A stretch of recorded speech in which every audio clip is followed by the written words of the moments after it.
So many of our listeners wait for each day. Producer's Picks. This is also my favorite part of the show because it's when I get to sit back, relax, and hand the mic over to my fabulous producer, Jared Diglio. Take it away, sir. All right. Well, it's actually quite apropos that we just talked about John Kerry because we're going to start off with a little climate news. This came out late Friday night. I think the Daily Mail originally had it, but everybody, Fox, other stations have picked up on it. They got a hold of basically Joe Biden's climate requirements. What does that mean, climate requirements? As he pledges to get the U.S.'s carbon emissions to at least 50% by 2030. That means, you know, for the good of his plan, we're all going to have to kind of take a hit. We're going to have to pitch in. We're all going to have to be in this together, so some might say. He wants the carbon emissions to drop the same percentage as the Oscar ratings. A nice half. Actually, he's not even being that ambitious. The Oscars, I think, was 58%. Oh, wow. Okay, never mind. Yeah, that's a crazy goal. Even Greta wouldn't want that. Yeah, even Dementia Joe's not going that crazy. All right, but as part of this plan, more than half of the new cars bought in the United States within the next decade will have to be electric cars. So everybody is going to have to convert to an electric car, which right now has a retail price tag of an average of $55,000. So you got to get rid of your old car. You got to get the electric car. But Jared, here's my question. And I'm not a scientist, okay? I try to follow the science as best I can, but sometimes my Neanderthal thinking really interrupts that process. But I do have to ask, the charging stations. What powers the charging stations? Good jobs, union jobs, good paying union jobs, like the Scranton, Pennsylvania. Right. No, but I mean Scranton, like Delaware line. No, I mean like the power though. What kind of fuel or power fuels the electric stations? Electricity. They're electric. Come on. Okay. Good paying union hamster jobs on those wheels. But there's coal somewhere involved, is all I'm saying. No, it'll be wind or solar. They'll be solar. Okay, cool. But the real doozy here is that in order to do this, Americans may have to cut 90% of their red meat consumption under this plan. So remember when Obama told us we had to eat bugs? Well, now Joe Biden is saying that we should really only consume about 4 pounds of red meat per year, which is roughly an average-sized hamburger per month, according to the climate. Joe Biden said this? It's part of it. He didn't say that, but it's part of the plan that they've interpreted. 1 hamburger a month? The Hamburglar is very clever and very sneaky.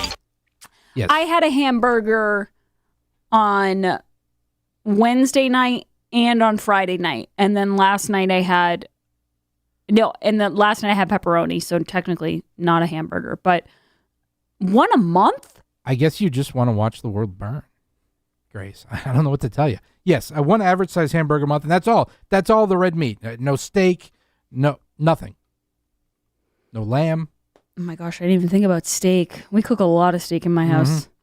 This is going to be tough. And you know what's so funny is that the 10% of the red meat is going to go to our deer leaders. You know, they'll be eating the red meat. Absolutely. They'll get all of the prime animal meat from the zoos, and we'll be left with, slush. Oh, it's the only choice for someone like them. Exactly. All right. So what has really gone underreported in the news, other than Rachel Maddow kind of losing her mind over it, the Maricopa County audit of the 2020 election, which was started by GOP Republicans, obviously, in the Senate in Arizona. So it's wild. It's going on until the middle of May, and they are hand auditing and recounting all of the ballots, the machines, and everything like that. But if you go to azaudit.org, they actually have 9 cameras feeding live all aspects of the audit, so you can see ballots. There's overheads on ballots, so you can see where they're matching names.